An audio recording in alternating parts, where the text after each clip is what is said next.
কবিতার নাম সময়ের ক্রন্দন, আমার স্বরচিত কবিতা। সময়ের ক্রন্দন শুনিতে কি পাও, কর্ণ পটাহ বিদীর্ণ করিয়া, তাহা যেন এক বিষাদময় জীর্ণ সমাজের বন্ধন। আসিয়াছিল যাহারা আলোক বর্তিকা লইয়া, ধূলিসাৎ হইয়াছে সময়ের কঠোর আঘাতে। সমাজ যেন আজ নরমের যজ্ঞের তামাশায় মাতিয়াছে। মানবিকতার কি হইয়াছে বলি, হয়তো ইহাই যজ্ঞের আহুতি।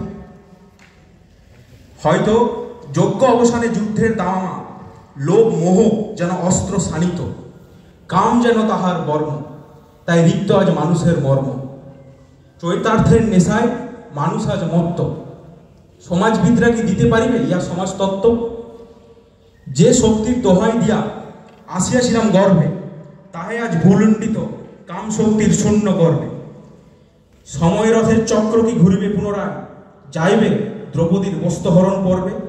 সত্যবাদী যুধিষ্ঠির রথের চক্র এখনো বসে নাই। সমর্মে বলো বিচার চাই, কিন্তু বিচার বিচার বিচার চাইবে কাহার কাছে? জনতার দরবারে? ন্যায় তখন বস্তাবন্দি আস্থা কুড়ে, অন্যায়ের কঠোর সত্যতায় ডুকরে কাঁদে। হে মানবিক, সত্যকে মুক্ত করো নিজ চিত্তে, কন্দনরত সময়ের পাশে এসে দাঁড়াও। হে মহাকাল, মহাসমরের রণদই ভাসিয়ে দাও, পরিবর্তনকে করো তাহার কাণ্ডারি। স্বাধীন করো সমাজকে, স্তিমিত করো সময়ের কন্দনকে, ধ্বংসের মধ্যে করিও সৃষ্টির বীজ রোপণ। ধন্যবাদ।